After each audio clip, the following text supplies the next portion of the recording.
Hello, everyone. Can everybody hear me?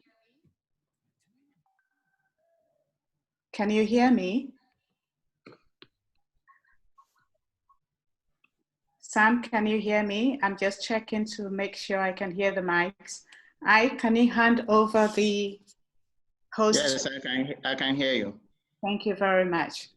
But you cannot see me. I need Ike to hand over the host to me so people can see my face. 1 minute, let me just see. Ike will have to do that. Okay.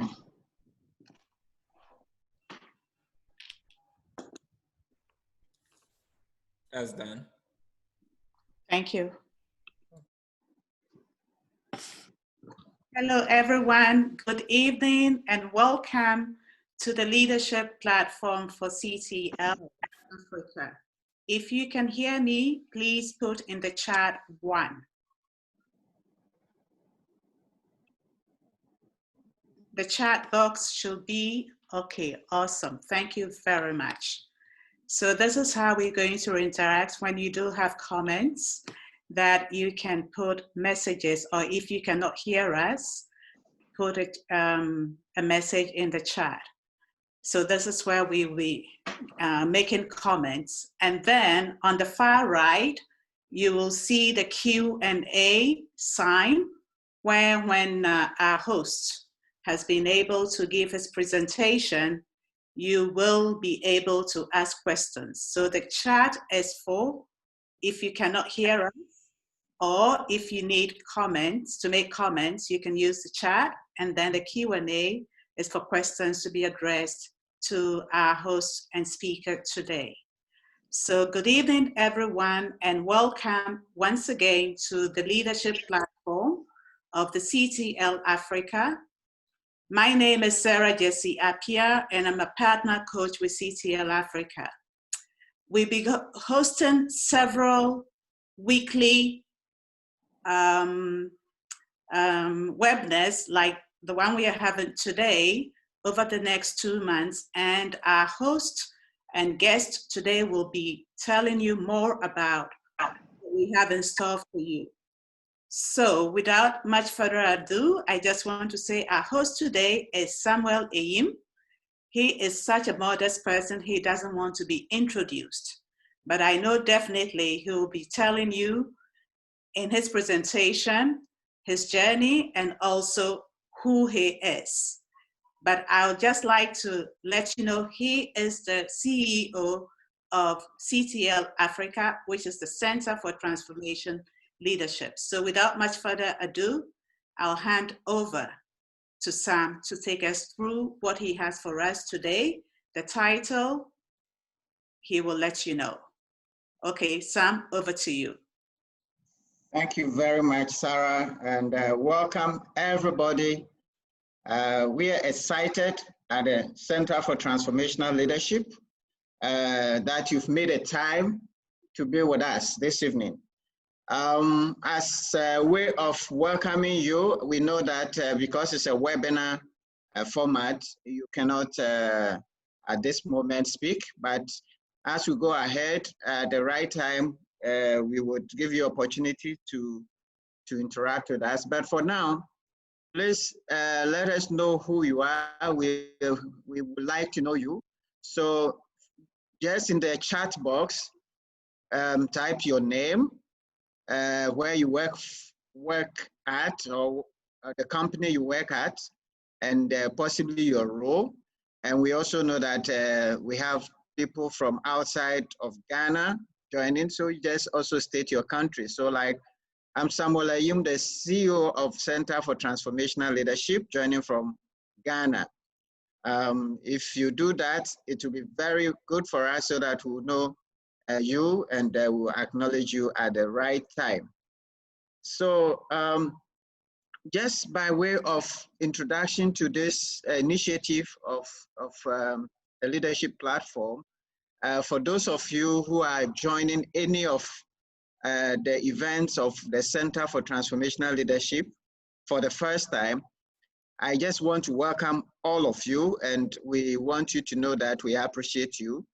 And for those who have participated in any of our events in the past, we also want to thank you. The Center for Transformational Leadership, I'll tell you a bit more later, but we have been organizing training both on our site before COVID and online, and we've also been training corporates in their organizations, and the focus is basically to train and groom leaders. And so we do everything related to the leadership, to the team, culture, and we also do coaching and mentoring, especially for young people. And I will tell you what we're trying to do for young people later on, and some of the events coming up. But this leadership platform is the new addition to what we've been doing. And this is to create a platform where we are going to invite experienced leaders and people who have ideas to share with us, But it's not going to be a one-way street. We're going to interact with you because we believe that learning is interactive. So on the platform, we are just going to do a short presentation. It's going to be kind of teasers, and we're going to try to stimulate learning on the platform. So as we introduce the subject, the presentations will try to be as short as possible. We'll try to keep this whole interaction to 1 hour. And so we'll do a short presentation up to maybe 20 minutes, maximum 25. Then we'll have the rest of the time to listen to you, to ask questions, to share, most importantly, your contributions, your thoughts. And you can do that asking questions in the Q&A and putting your thoughts also in the chat. And if time permits, why not? We can also give room for you to speak up by raising your hand. So if you indicate by clicking on the raise hand button, we would invite you as time permits to share your thoughts. Okay. So we're going to do quite a bit of learning from now onwards every week. And the first one in the series is what we've titled Leading with Vision and Purpose. So with your permission, I'm just going to try to share my screen with everybody. Just a second. Let me share my screen, and I will show a few of the slides as we go along.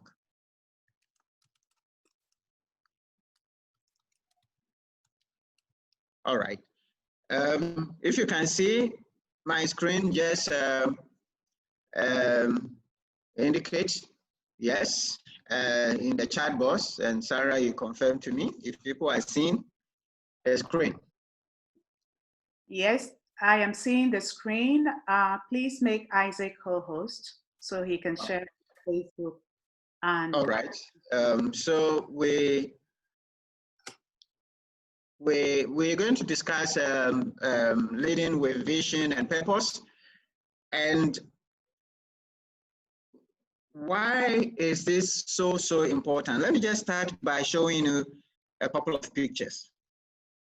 I'm going to show you a couple of pictures, but this is the roadmap. We're just going to have a few words on the essence of leadership. Then we'll look at how far can you see as a leader that's leading by vision, with vision, and the purpose. Why do you lead? Why do you want to lead? And then we'll look at the why of CTL Africa. But let's look at these pictures. And I want you to look at this picture. This is the picture of Dubai.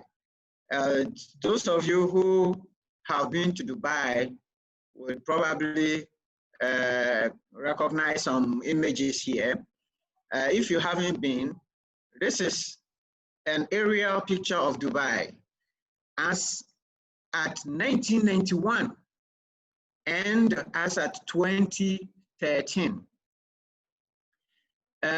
This is just a space of 11, 12 years.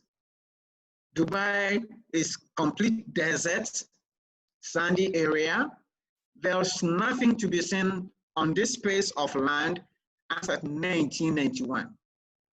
10 years, 11 years later, when this picture was taken, the down picture shows you Dubai as at that time. This is amazing.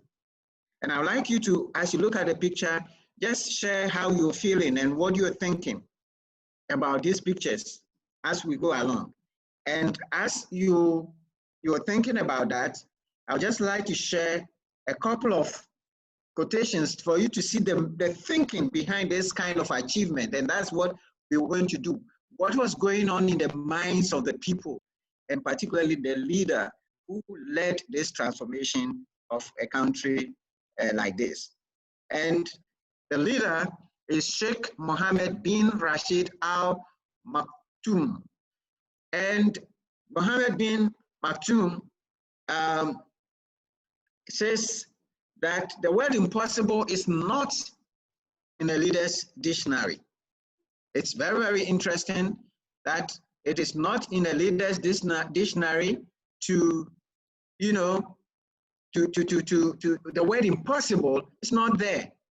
No matter how big the challenges, strong faith, determination, and resolve will overcome them. This is the mindset of the leader who led this transformation. And he says, Dubai will never settle for anything less than first place. And if you know the place, it has the biggest artificial island, the tallest building in the world, and the biggest aquarium, all sort of things which Dubai has the biggest. And this is the thinking of the leader. And what we're going to learn today is to go into the mind of the leader and to help you also to go into your mind and ask yourself, why are you leading and how can you lead better? Now, another picture I want you to see this time is Singapore. This picture is Singapore. And the top picture is 2000.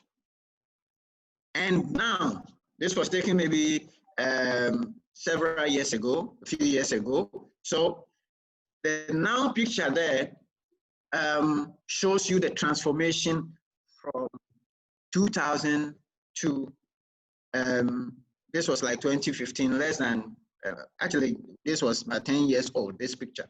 All right. Within 10 years, this is the transformation of the landscape. The question is, what is the mindset of the leaders, of the people? And here again, I share with you a couple of quotes from Lee Kuan Yew, who was the leader. And those of you who like to read his book, Third World to First World by Lee Kuan Yew, the founder of Singapore. And you will see the amazing story of how to transform a country with nothing, absolutely nothing, into the center of the world, where today, you know, it is the biggest destination, the biggest financial center, the biggest IT center of the world. What was the thinking?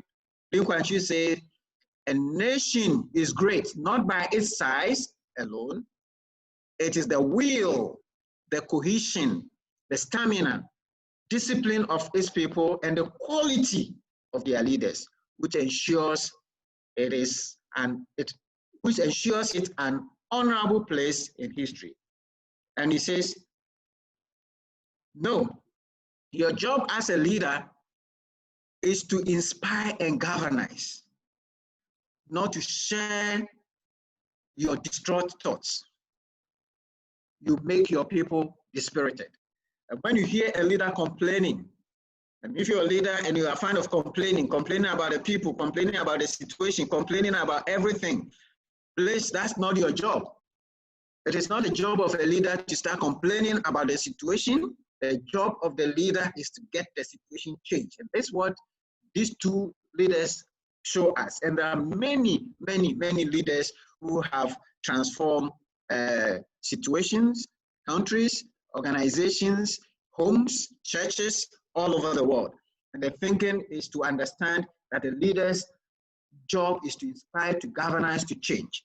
So quickly, a word on what leadership is. Leadership is not management, although management is important. It is not about a position. So everybody on this line, I want you to understand that you are a leader as long as you have the capacity to influence anybody. You are a leader. No matter what the position you hold, John Maxwell says leadership is influence, nothing more, nothing less. Management is about coping with complexity. So the rules and the methods and the hows of how a complex organization will run is important, and we need that aspect to be able to maintain societies and organizations. And leadership is about change. Leadership is about adding value. Leadership is bringing positive transformation to the lives of the people. So if you're a leader in an organization, understand that your job is not just to maintain the status quo. Your job is to ensure the advancement. If all of us were just supposed to just be, the world will not have been where we are.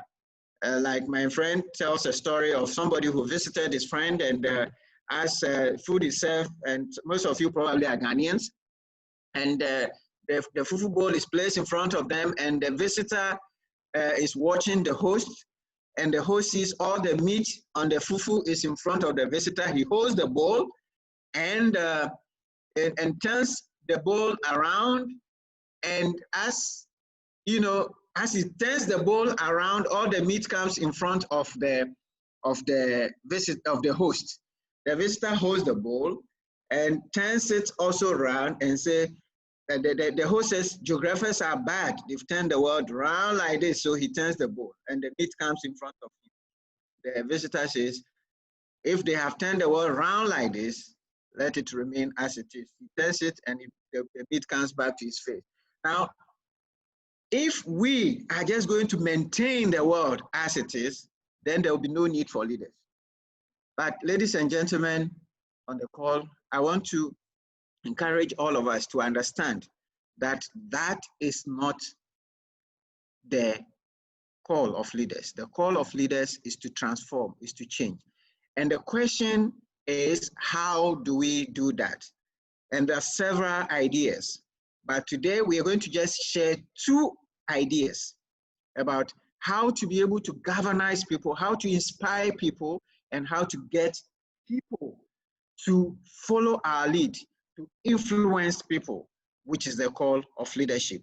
And we're going to do that by answering the question, what is your vision? How far can you see? That is one way to change, to influence, to galvanize people. is by vision. And the other one is your why, your purpose, the reason why you want to lead and the reason why you want the change.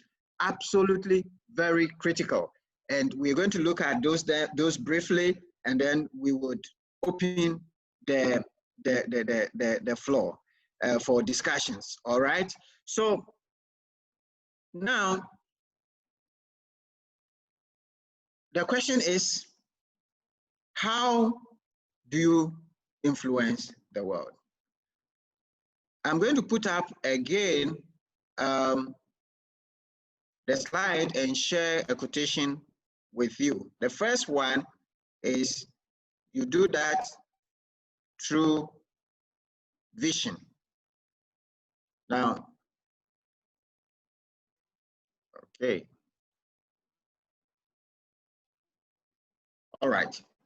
So this is the definition of vision. There are several definitions. This is how John C. Maxwell defines vision or a dream. He says it's an inspiring picture of the future that energizes your mind, will, and emotion, empowering you to do everything you can to achieve it. So a vision is a picture. It's a picture of the future, not now. Leaders are supposed to see far beyond what they see. When there are problems, when there are challenges, when Sheikh Mohammed saw the land, the arid land of Dubai, the desert, he could see beyond that desert a different picture, a transformed desert into a modern city. And he could conceptualize it and galvanize others. That picture held in his mind energized the energies, his wills, and his motion. And that empowered him to be able to lead the people, to lead the country to develop. When you are, maybe you are a head of a department, or you are running an organization, or you lead a church, or you lead a family, or whatever situation, especially in this moment where we have a very difficult situation like COVID. If you're a leader in this environment, you can easily get desperate, and you can despair, and you can actually give up, okay? But leaders don't give up. Yes, we have a health crisis, we have economic crisis, we have a social crisis, companies are broken down, people are losing their jobs, but as a leader, you have to be able to see beyond. And that picture that you can paint to your team and tell them of the possible positive in the future, seeing the silver lining in all the challenges we are having in a COVID situation, designing that picture and communicating that picture effectively to your team can give them hope. That is the work of leadership. And many people in very desperate situations have been able to galvanize the team, because a vision engages your mind, your will, and your emotions.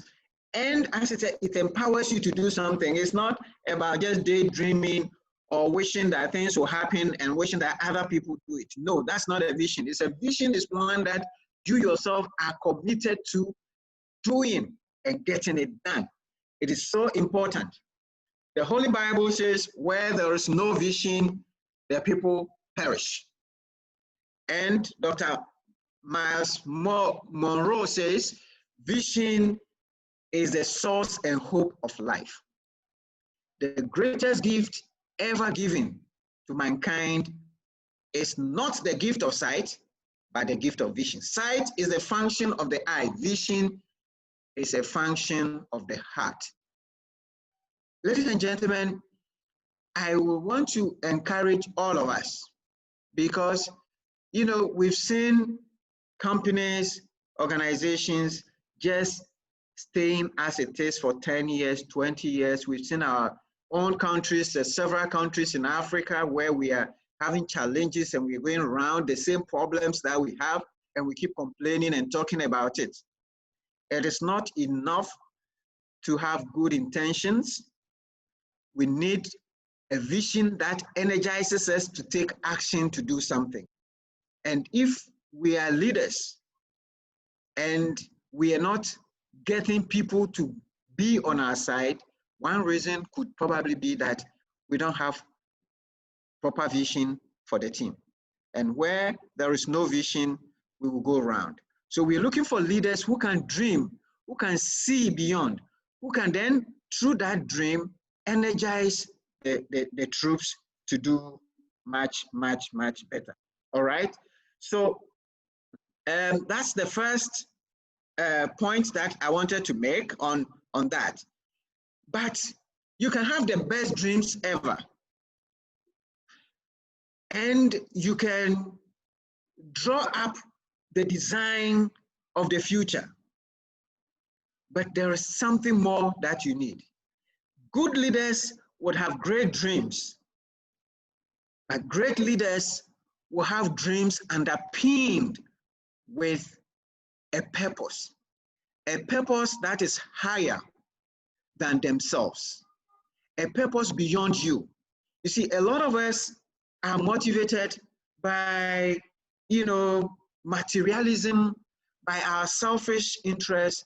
A lot of us are setting ourselves to be successful in a sense that, and this is when the designs, we say I'm successful, it means I have a nice car, I have a dream house, I have a lot of money in my account, and so we define prosperity in terms of the material things. But leaders don't look at themselves. It is good to have those things, but if you're looking at yourself and what you're going to get, that is a limited reason for doing things. Some of us are motivated to do things by guilt. We feel guilty about some things we have done in the past and we are doing everything to correct it. A lot of us are motivated by anger. Yes, it is good that sometimes, anger can make you do things that are positive. You have positive anger, you are angry about a filthy environment and you want to take action to do it. But a lot of the time, anger can be destructive. So many of us are afraid, fear. And we see all sorts of people generating fear, the fear of the devil, to encourage people to stay overnight, no work, and whenever there's any problem, it is come to some pastor or something who is going to exercise from you. A lot of us leaders are also leading in the corporate world by instilling fear into people and threatening them they're going to lose their job. If you're leading by these methods, intimidation, you cannot go far. People will follow you for a while, and whilst you are not there, there is no reason for them to continue to follow you. So what is it that makes leaders like Lee Kuan Yew, like Nkrumah, like Kagame of Rwanda, and others to galvanize their people, to fight for independence, to fight for transformation? The reason is purpose. So at this point, the question I'm asking all of us is to think about your why. Why are you leading? Your why will determine everything. Everything, leadership, everything you can achieve will be underpinned by your purpose in life. If you are a leader, your purpose should be to add value to others, but you cannot give what you don't have. If you don't have good reason to lead, you cannot share that reason. You must have a compelling purpose to be able to galvanize people. Dr. Kwame Nkrumah, Nelson Mandela, fighting for the freedom and the liberation of his people in South Africa, was prepared to go to prison for 27 years. He had a compelling reason, and that reason galvanized him, gave him the impetus to bear the pain. And that whilst he was in prison, the people were energized.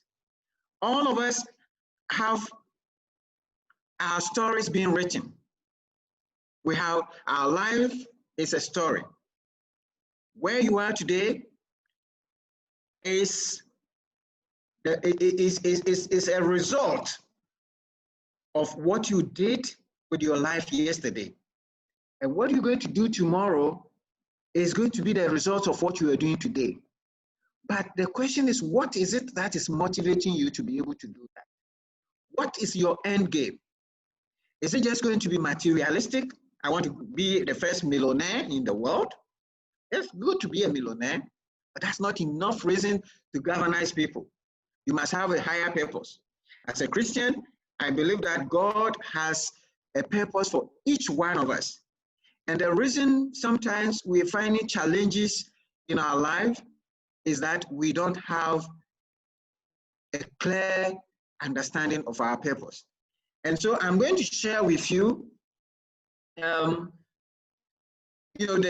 theory by Simon Sinek of how designing your purpose can affect and influence your leadership. And he uses what he calls the golden circle. You see, when we meet people, we ask you, what is your name? And we ask you, what do you do? A lot of us at work, when we ask you, what do you do? Oh, well, I sell. Or I'm an accountant, I keep the books. Or I'm a lawyer, or I advise. Most people know what they do. Most organizations know what they do. They sell books, they sell kenke, they school, they teach. So almost all of us know what we do. And some of us know how we do it. And that's the difference between, the good and the better. Okay, so you're good, you know what you do. Somebody is better than you because he knows how to do it better than you. And we spend a lot of our effort training people at work on what they should do and how they should do it. This is the principle of management. There's nothing wrong with that. But the problem is that what you do, anybody can do. And sometimes if people are just focused on what they do, they are not motivated enough. And it becomes very dry. What motivates people is the why. And if you are going to be a leader to influence people, you're going to move beyond what they should do and how they should do it, and you're going to find for them the reason why what they do makes sense. And if the reason why what they do makes sense, whether you are present or not, they will do it. Whether you teach them how to do it or not, because they understand the purpose and the higher purpose for that, they would be able to do it and follow through. Now, this understanding goes deep into how the human mind works. Now, the brain has two parts, if you like, two functions. The outer brain is called the neocortex, which is the center for thinking and language. So that's where, when you're teaching people on what to do, that's where it starts. But deeper within the brain is what is called the limbic brain. Within the brain is the seat of decisions, of behavior. That is where emotions reside. And when you ask people why, the answer to why is found in the limbic brain. And when people have answered the why for themselves, they are motivated to decide, to act, and to be on your side.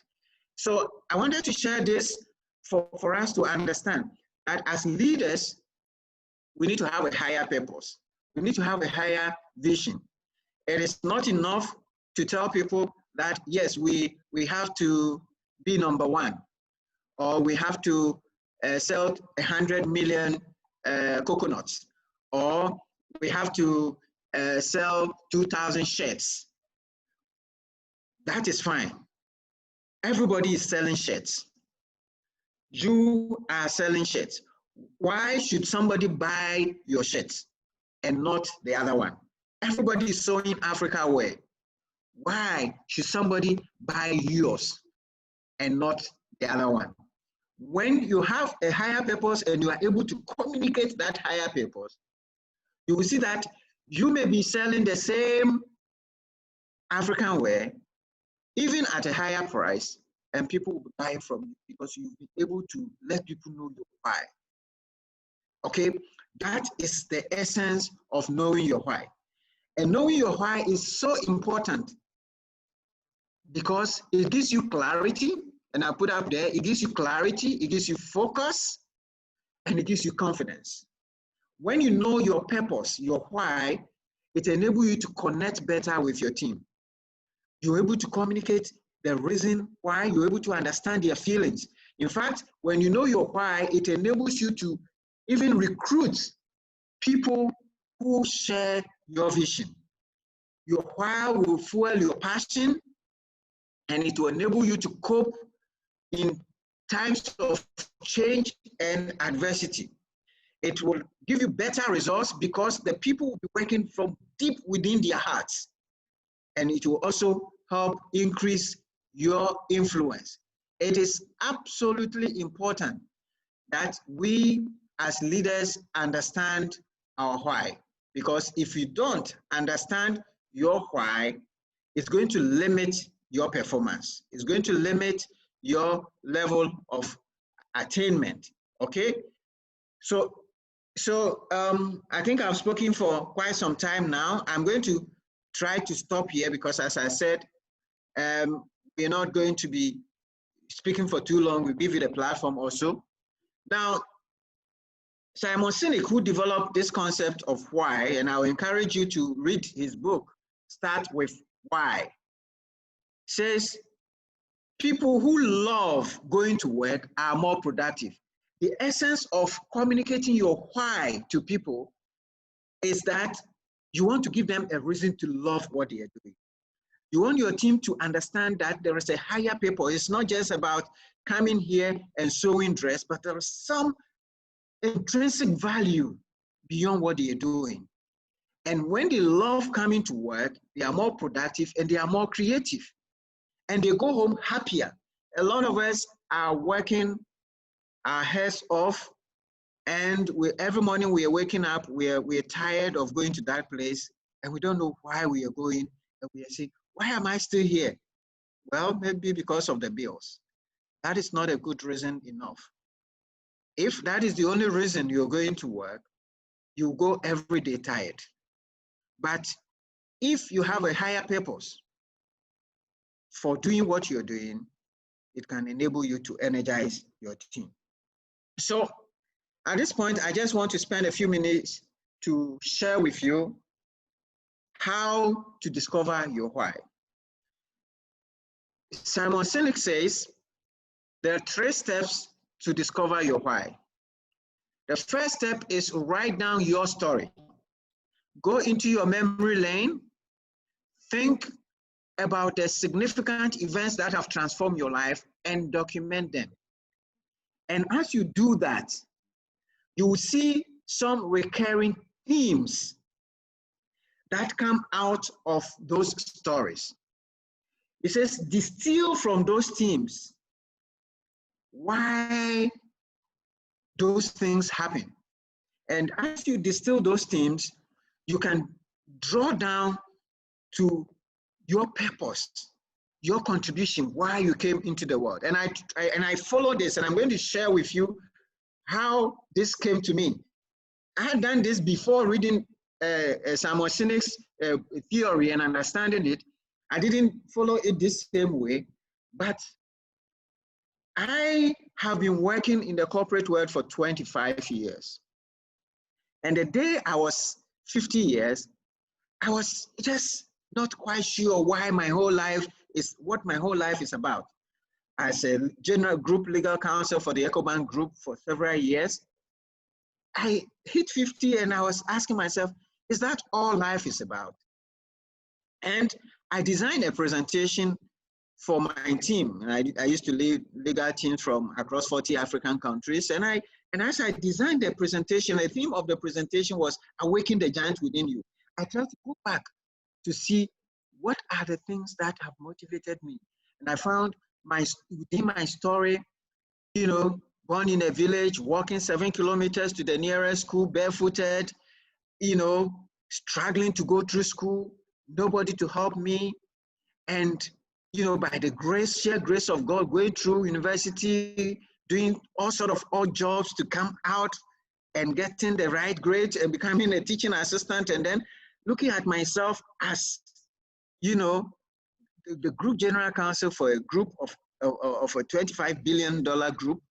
And I was like, and I looking at all the things I've been doing and the people I've met across Africa and what my contribution in church and other situations to help people has been, I found that my purpose, and I'm going to share that with you, has been all my life to empower other people to unearth their God-given potential so that they can make a meaningful difference. And as I look upon my life, I decided from that point that it was time for me to move on to do something more interesting. And that is the concept that birthed, you know, CTL Africa. And as we say in CTL Africa, we are here to make a difference. We are here to make a difference, to help people to unearth their talent. And that is what was motivating us for the last 2-3 years. That is what is motivating us to set this platform. That is what is motivating us in October, when we are going to bring you Live to Lead for the 4th time in Ghana. We've been simulcast John C. Maxwell's international webinar for the past 4 years in Ghana, and over 1,500 people have joined. Actually, yesterday, we were in a meeting with Goldsville Ghana Limited, and the head of HR and corporate affairs shared with us, because they have been supporting Live to Lead for the past 2-3 years now. And he told me, Sam, this has been very impactful, that one of his people came from Live to Lead and designed a slogan which has been driving safety in their gold mines. And the slogan he designed was Live to Lead in Safety. And that has been the driving force. And that helped galvanize their people to know how and why they need for them to lead in a safe environment. That is the driving force. And I want to encourage all of you. In the next couple of months, we're going to launch our Young Leaders Learning Lab, which is going to be a platform to develop young leaders to become better leaders for our continent. We have a mission of growing and developing 1 million leaders in the next 10 years. That is our mission. That is our vision. What is driving me and the team at the Center for Transformational Leadership is to make a difference in our world. The team around me, most of them are just volunteers. They're not getting the salaries, but they're just coming. And because of this driving force, we have a lot of John Maxwell team people who just come to join us, and we are trying this movement of trying to transform Africa. Why? Because we discovered our why. Our why is simply to unearth the talents of people to enable them to make a difference. When you have that higher purpose, you are able to lead better. So I want to encourage all of you as I bring this to a close, that, ladies and gentlemen, we have a higher purpose. We have to discover that. Go through your story and discover that purpose, and it will make you a better leader. As I close, I just want to tell you this African parable. It says this: every day is a parable about the gazelle and the lion. Every day the gazelle wakes up, he knows that he has to run faster than the fastest lion. Otherwise, he will be eaten up. Every morning when the lion wakes up, he knows that he has to run faster than the slowest gazelle. Otherwise, you go hungry. And he says, whether you are a lion or you are a gazelle, When you wake up in the morning, you just start running. Both the gazelle and the lion are running, but they are running for different reasons. The gazelle is running to save his life. The lion is running to find his food. What is your higher purpose? Why you are leading your teams? What is your higher purpose? Why you want to be a leader?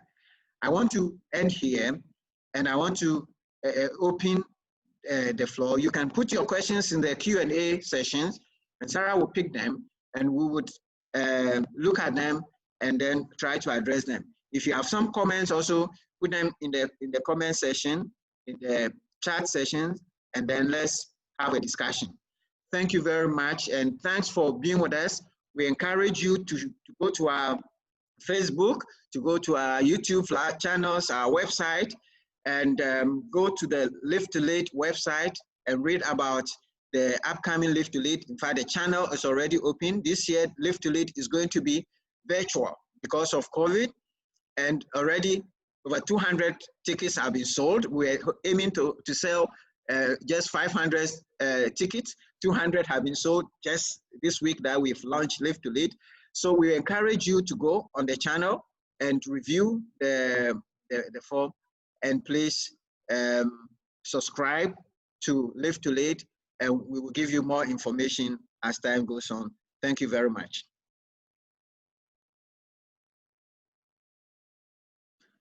And I want you also to, as you put your takeaway, your lessons that you're learning from the chat, in the chat box. Sarah, up to you. Thank you so much, Sam. Thank you so much. I'm unable to start my video, but that's fine. I'll start first with a comment. Can you hear me, Sam? Yes, I can hear you. Awesome, great. So I'll start with a comment that Amanda made. She says, as Christians. You can try your video. Okay. She says, as Christians, is the why not going to be the same to tell everyone about God? Okay. And then I have Joseph Jamisi, who says, it appears that visionary leaders think at a different level. Their ideas are revolutionary and sometimes difficult for followers to buy into, since employees are many times motivated by different things. Are there some strategies out there to help leaders share their vision? It is just about explaining the why.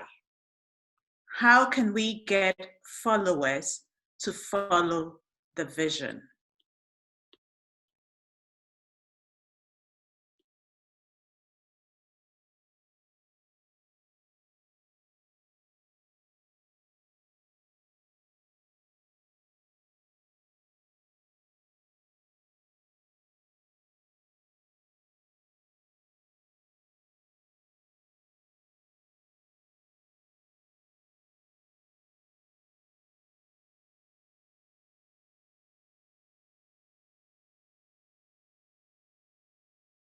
It can be, you probably will have different whys, okay?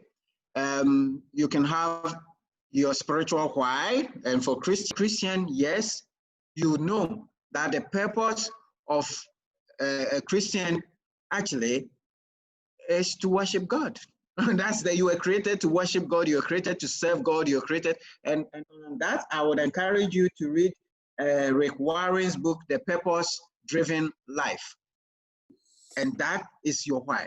But whilst we are on this earth, and while you are organizing and leading people in different organizations, whilst you are in doing business, you must have a higher purpose. In fact, the best businesses and the most successful businesses are not just about profit.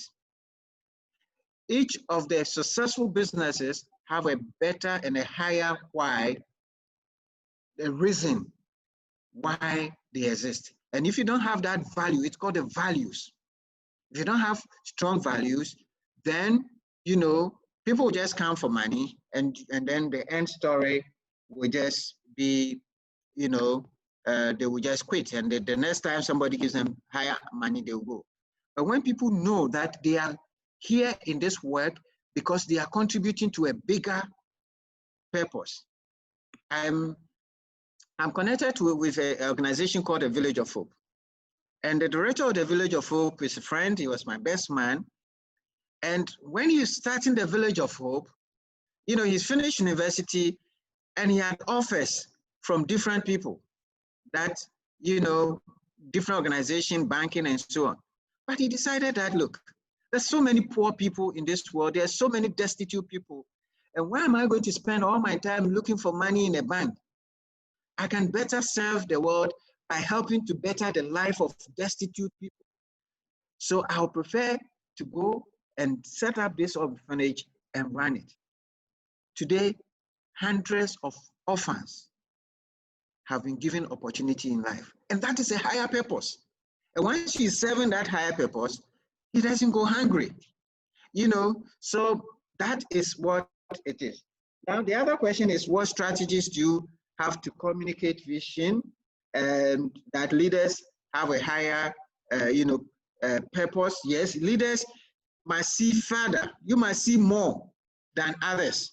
If you're a leader, you have to be able to see between the situation, see more and see far than others. That is what leadership is about. And when we say leadership, it's not a position. We are not talking you are the head of department, you are the pastor of your church, you are the, yes, you are leaders. But every position you are in, if you can see more than the others, you are the leader in that situation. And the way to communicate that is, as we are saying, the first thing is first understand your why. Because if you know your why and you are able to go into yourself and you are telling the people, I am doing this so that, in fact, Samuel Sinek says you should write your why in this format. It says to ... so that ... Okay, so my purpose is to, for me, to empower people to unearth their God-given talent so that they can make a difference. And when you have that higher purpose, it's easier to communicate. But if you don't have a higher purpose, then you'll be telling them what to do, how to do it, and so on. You are communicating in their, you know, in their thinking level, but you have to go to their emotional level. That is how effective communication would work. Okay, so I don't know if I've addressed that question effectively, but what's the next one? Yeah, I think you have. Yes, and whilst I wait for you to catch your breath, I'll read out a few comments that people have posted. Says, great presentation, I'm really challenged. God bless you, Mr. Ayim. And from Ijiwa says, thank you very much, Mr. Ayim, from leading with vision and purpose.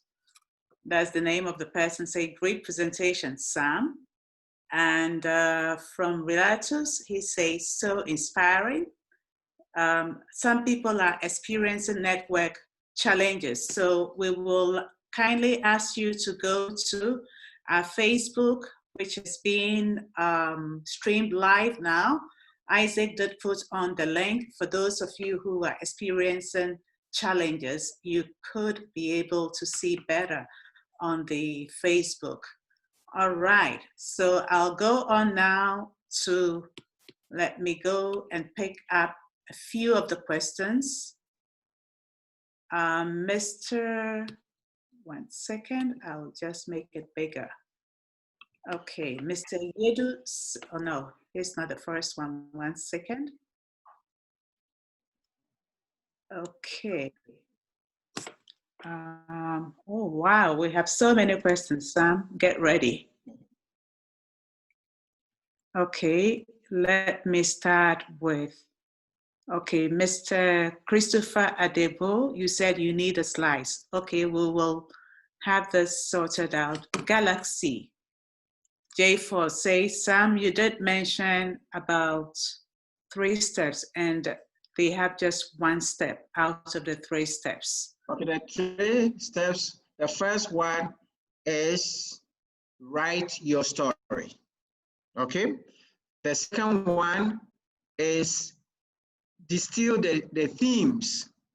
When you write all your stories, go back to your memory and write all the important stories that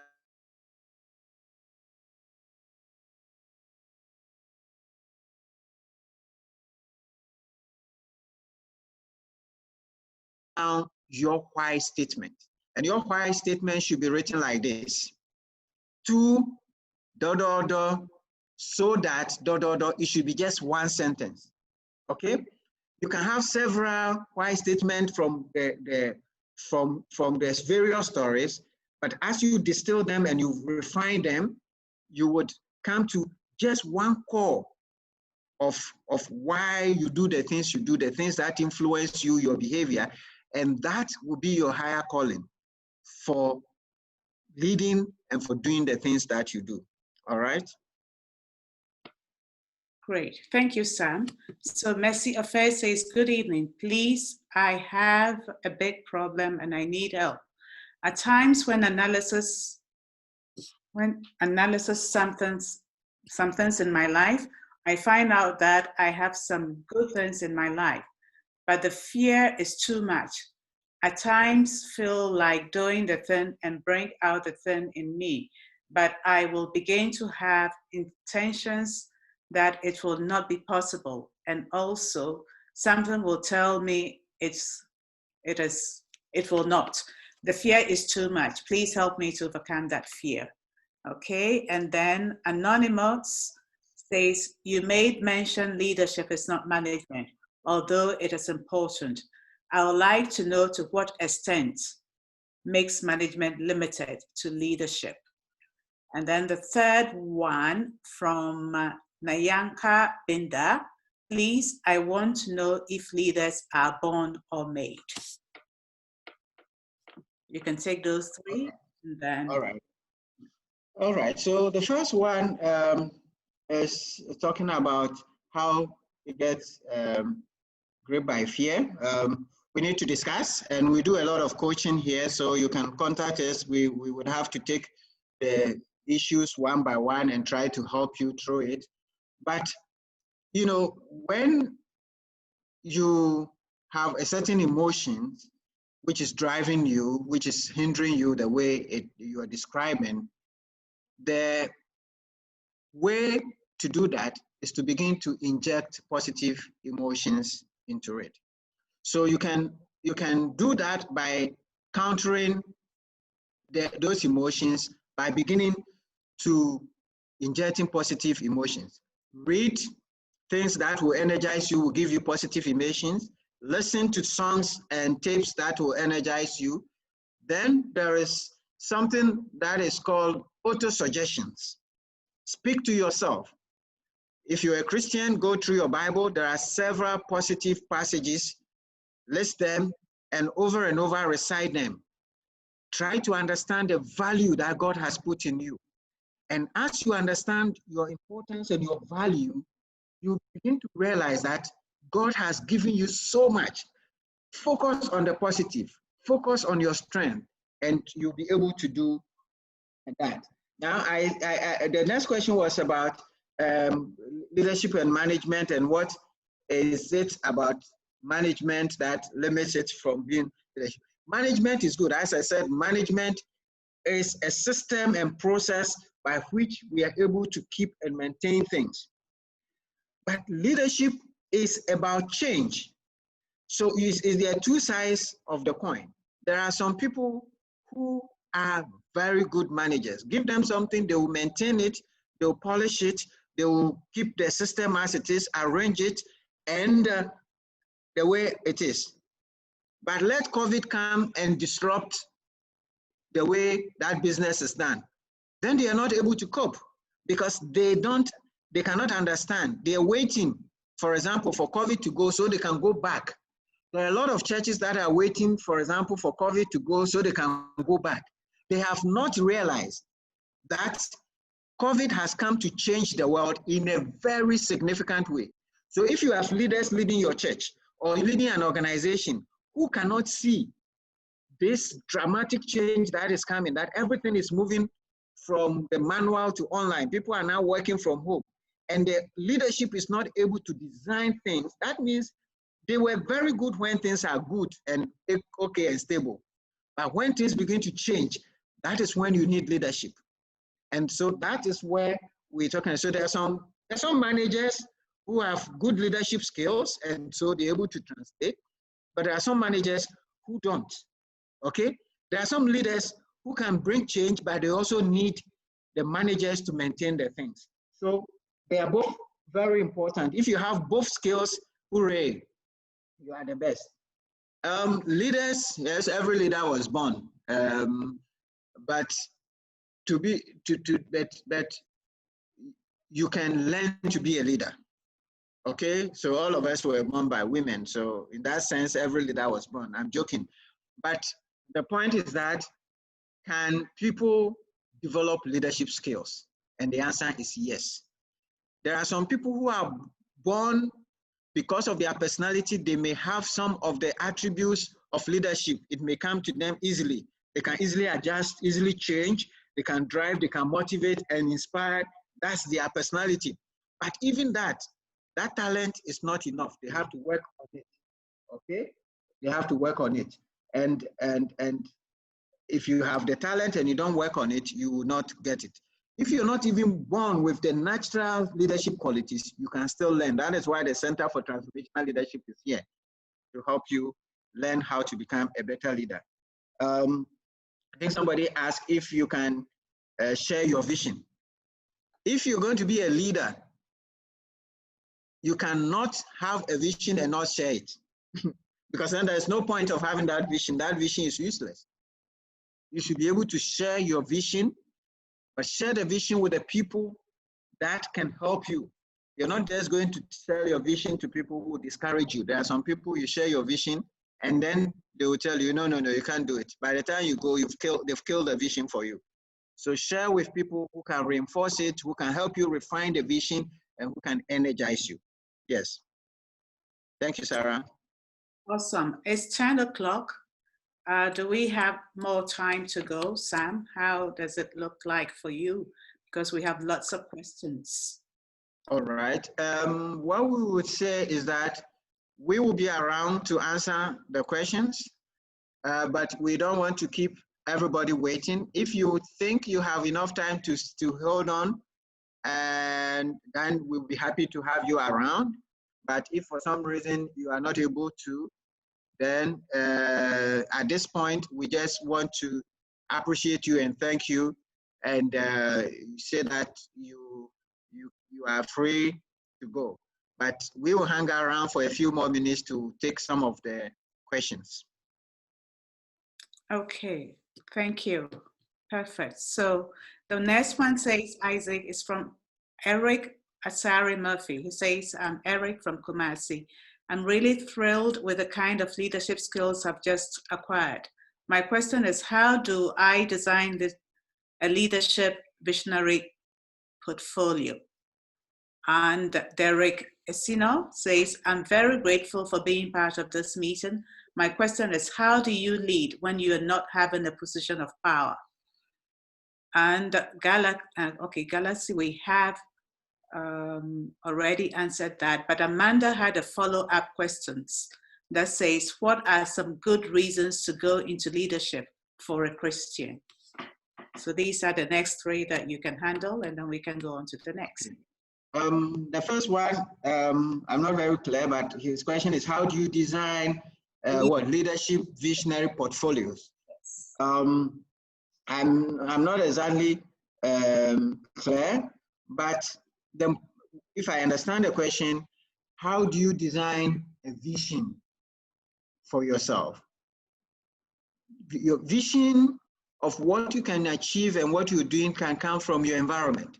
Now we look at two pictures, from Dubai and from Singapore. Now the two leaders looked at the environment and they asked themselves, am I going to sit in this desert forever? So if you're leading a church and organization, ask yourself, Where is the organization? What are the potential? Where can the organization go from here? What are the options? What are other people doing? Even if they are not doing it, what can I do to make a difference in this environment?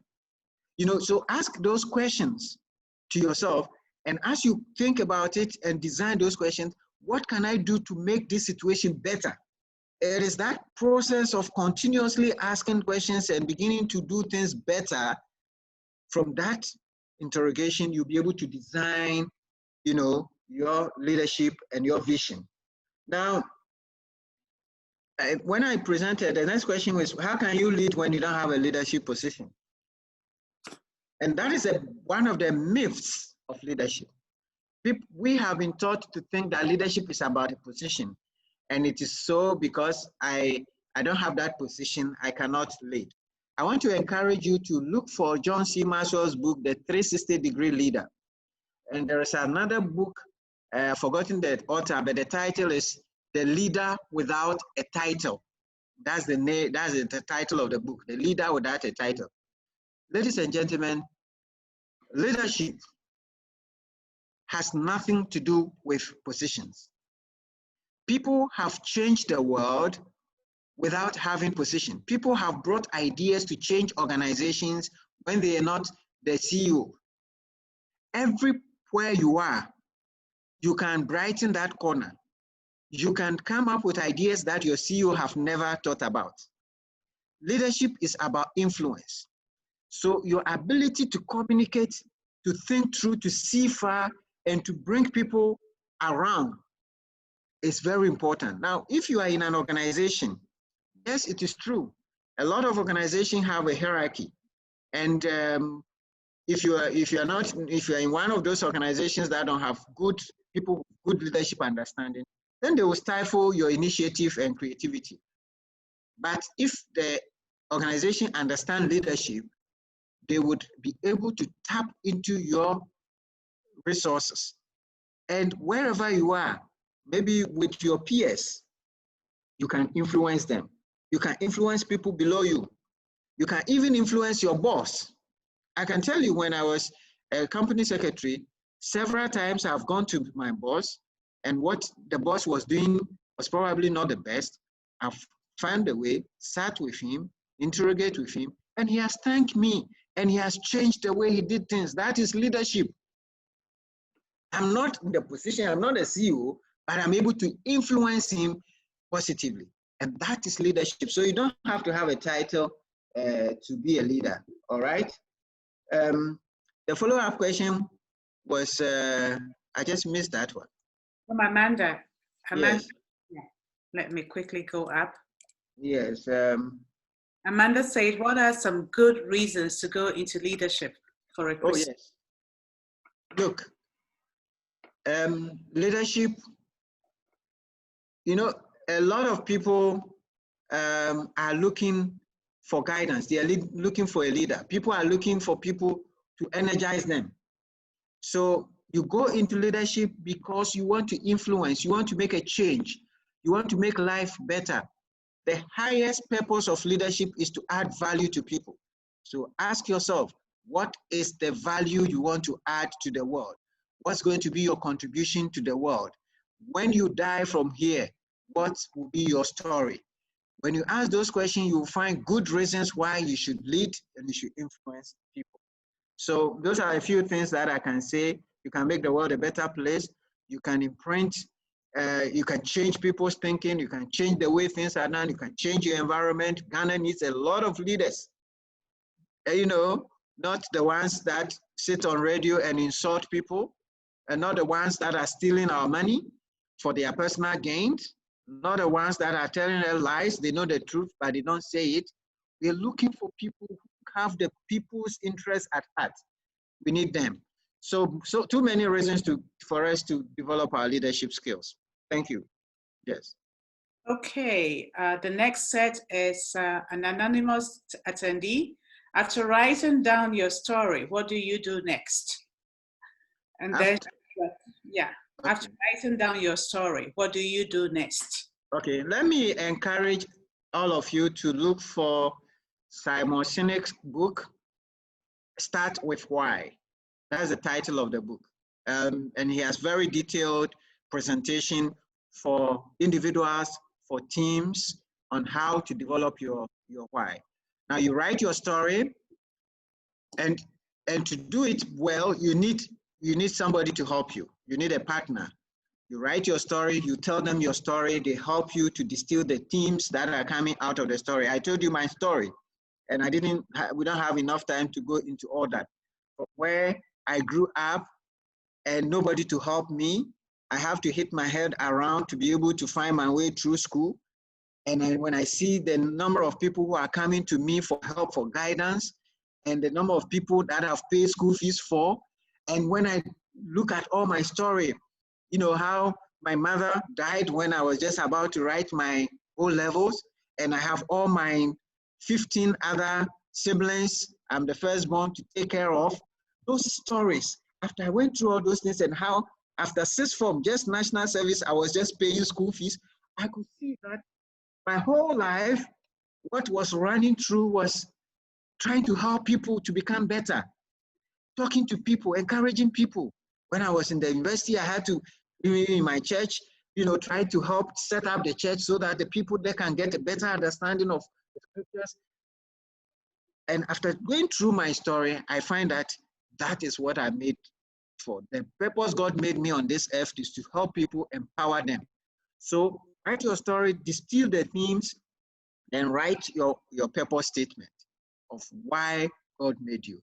And we're here to help you. Our lines are open to guide all of you. We're going to actually have a program on the Long Leaders Learning Lab, and we're going to take time to go to this. These are just teasers to help you guys start thinking. Shadrach says, how does the leader rejuvenate himself?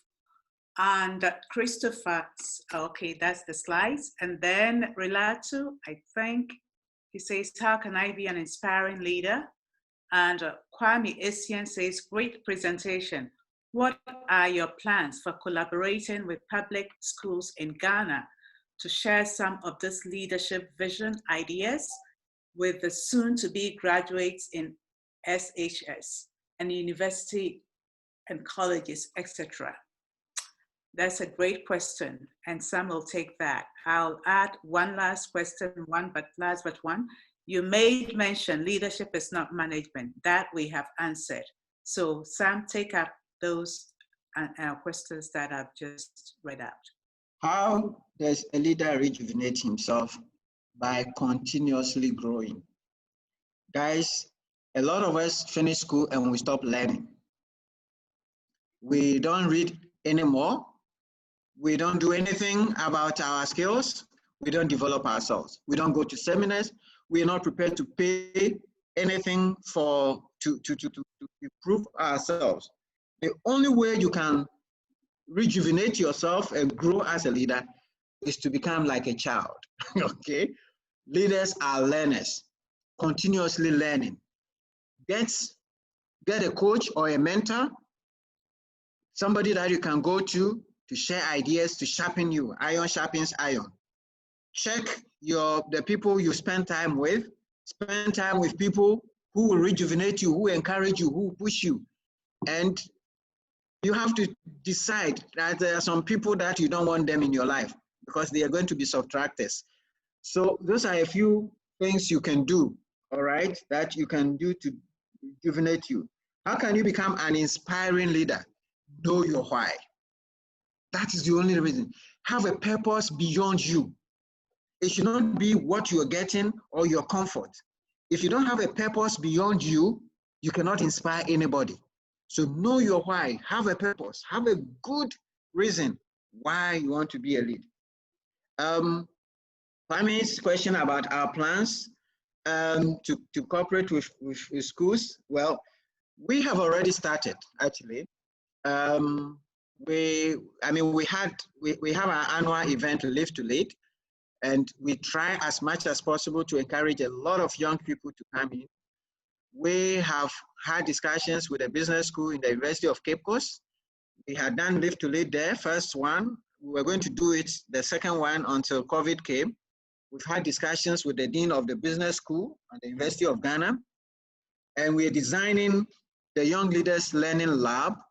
And we are happy to have an organization that is willing to partner with us. They are happy that they're going to help us with our Million Young Leaders Development Plan.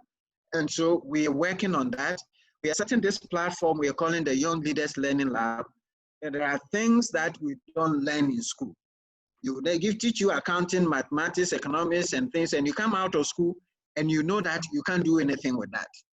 So we are designing lessons around personal development, around leadership, around relationships, around, it's things that you need to be successful in life: business development, financial knowledge, and a few other things, how to grow yourself. And we are building this platform, and very soon we're going to launch it, and we're going to encourage the young people, whether they're in school or out of school, and the young business people to come. And our objective is the next 10 years to reach about 1 million people in Africa with this kind of information, so that with time, we can transform our continent. Generation before us have done their parts. We can continue to criticize, but that's not enough. Let's stop the criticism. Let's ask ourselves, what can we do now to change the things that we want to see change? Be the change, be the difference that you want to see. And that's what we are trying to do here. Thank you. Thank you, Sam. Joshua Nkrumah says, very insightful lecture. I'm very grateful. What is the way forward? If you're finding it difficult to discover your why, I guess you've adequately answered that by suggesting the reading of Simon's book. So I will say that is answered. And OK says, is being a visionary leader a talent or skills one can learn to acquire? I guess you covered that also about leadership, whether leaders are on or... You can acquire it, you can develop it. Yeah. And then Galaxy says, how can a president who has a mandate of 4 years or maximum of 8 years make an inspirational impact like Dubai or Singapore? That's very interesting, very appropriate, relevant. And Osafo says, thank you, Ayim. I have picked 2 things here. First, sight is the function of the eye. And second, vision is the function of the heart.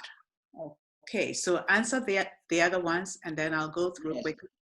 How can, I think the question that is outstanding there is, how can the president with an 8-year mandate make a difference?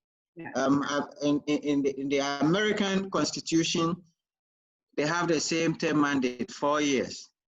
And we've seen presidents who have made significant contribution in 4 years. 4 years is a long time. You've seen how Dubai was transformed in 10 years. Okay, so if you have 8 years, you can do a lot in the 8 years. Now, leadership is not just about you. The best leader is the legacy you leave. When you build the foundations and you're able to put the systems in place so that you can develop. I understand where the question is coming from. Some people have said that, well, because when you look at Dubai and you look at Singapore, those people stayed longer. It is true that those people stayed longer. But in Africa, we've seen leaders who have stayed on the presidency for 30 years, 40 years, and they have done nothing. So staying longer alone is not necessarily a good thing, okay? But if you are a good leader, you can build a team, you can lay the foundations within your 8 years, and we can do a plan. What we need is actually a consensus around the plan for development of our countries, so that it doesn't matter who you are, when you come to take over, you'll be able to continue that plan. This business of, I'm a president, somebody has started some project and I come and I drop those projects and go and start another one. It's only to steal our money.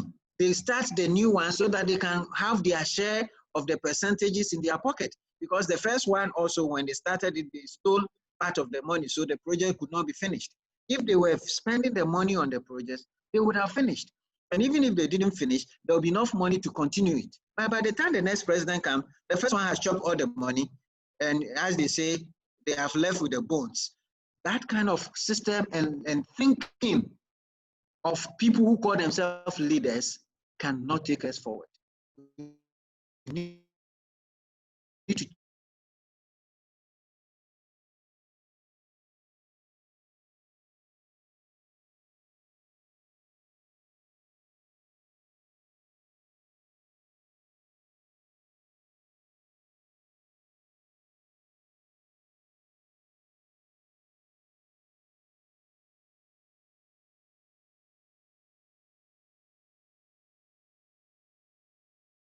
then you cannot achieve it. Okay? But the fact that you see it alone doesn't mean you can achieve it. It requires hard work. It requires, in addition to seeing it, that you're committed to it, that you are consistent. It also requires that you have a team energized to support you, because you cannot do it alone. One is too small a number to be great. One is too small a number to achieve significance. Please, those of us who feel that you can do it alone, it's not true. Yes, you are as important as you are. You can be a catalyst. But if you're going to achieve significant things, you need to bring people into the fold. I mean, the things we've set ourselves to do in the next 10 years, we know we can't do it alone. Sarah is on board, Isaac is on board, Kofi is on board, other John Marshall team members. We just saw the idea. Everybody who says they want to partner with us, we say you are welcome. I mean, some people have vision and they say, well, if I bring somebody in, they are going to steal my vision. That is not a leadership thinking. That is a selfish, personal, thinking. If you really have a vision to transform the world, you need so many people. So yes, what you see is important. If you don't see it, you can't do it. But if you see it, you need more to be able to do that. All right? Okay. Okay, Sam, we have 9 more minutes. Is that okay? 9 more? 9 more minutes to go. Okay, that's fine. I think we can do.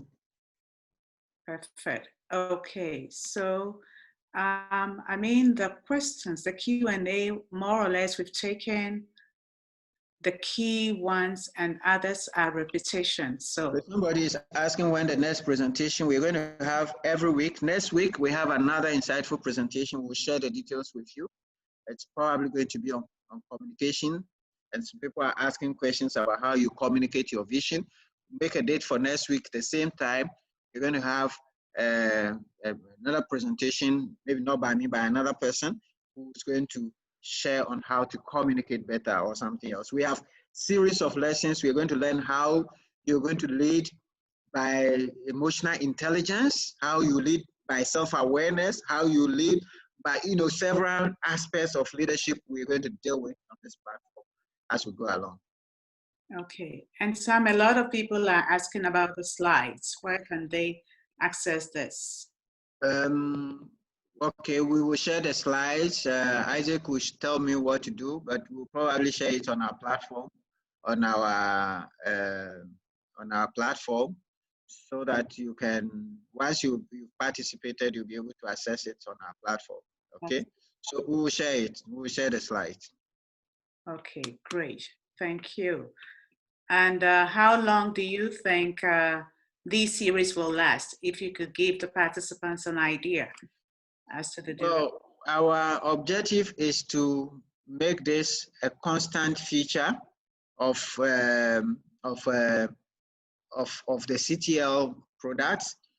But our objective in the interim is to hold this till we launch the Young Leaders Learning Lab in January next year. So we're going to try to continue with this series until the end of the year. Then we'll communicate the way forward. Okay. That's the plan.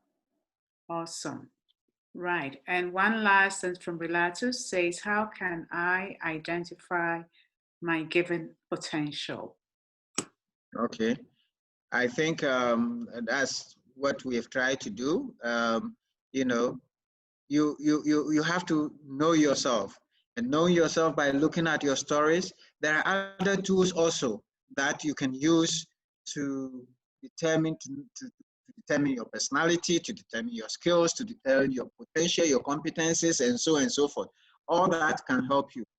But the most important thing is, after you've discovered all your talent, you have to now decide why am I here? And how am I going to use all these talents to better the world? And that is the fundamental question we're addressing today. All right? Okay, Jedu Samuel says, please, my question is, since we are all aspiring to be good leaders without focusing on good followers, will there not be a time where there'll be more good leaders available, but we'll be striving to get followers? Thank you. All right. Well, that's very, very interesting. There's never been a time when you've gone to a place where they have told you they have too many leaders. We can never get to a point where we have too many leaders. Please, if we understand leadership properly, everybody, even those you call followers, understand leadership, they can even lead. Because leadership is not about the one who is at the top. The one at the bottom who is following can also lead. And also, sometimes there are areas that the one at the top is not skilled at. I had an MD, I know an MD who was very good. He's very good at organizing and taking care of the people. But anytime they have to go to public to do any public engagement, he doesn't want to do that. He would ask one of the team members to go and do that, because he knows that at that critical point, somebody else can lead better. So the people that we call followers, maybe we should begin to think about it again when we talk about followers. And I prefer to use the term team most of the time. Okay, if we understand that we are in all this together and everybody has his role and everybody has the part he can lead better, he can influence better, this whole concept of leadership as a position will drop.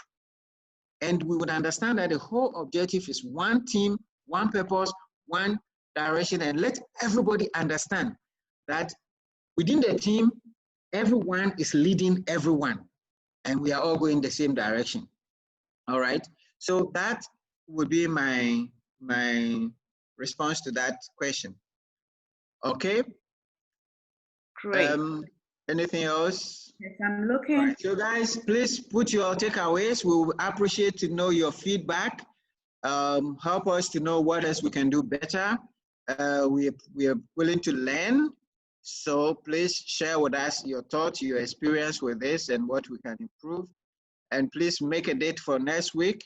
And more importantly, also make a date for Live to Lead.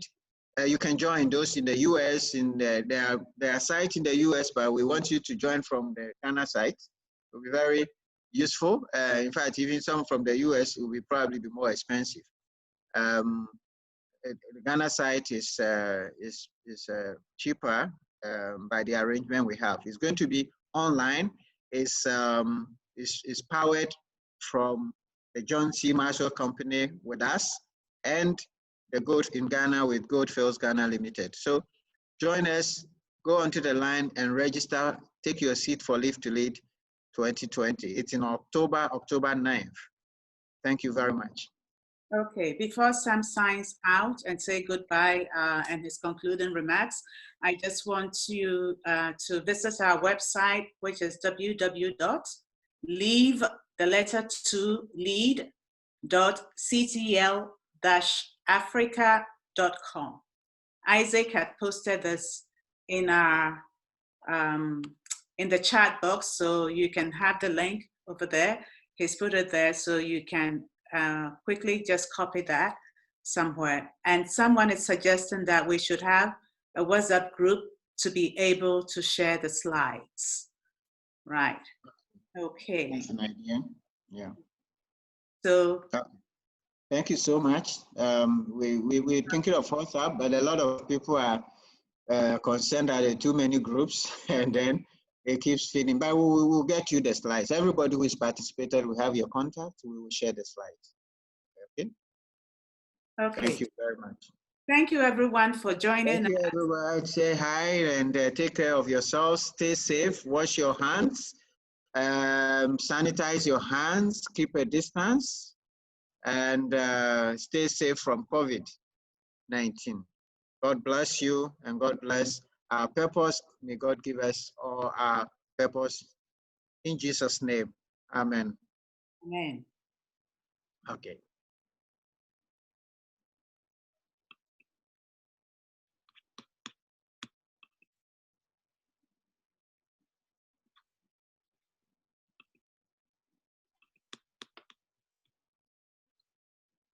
Okay, let me look at the chat. There's one more. Yeah.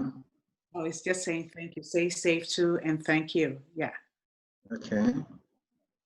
Let me see.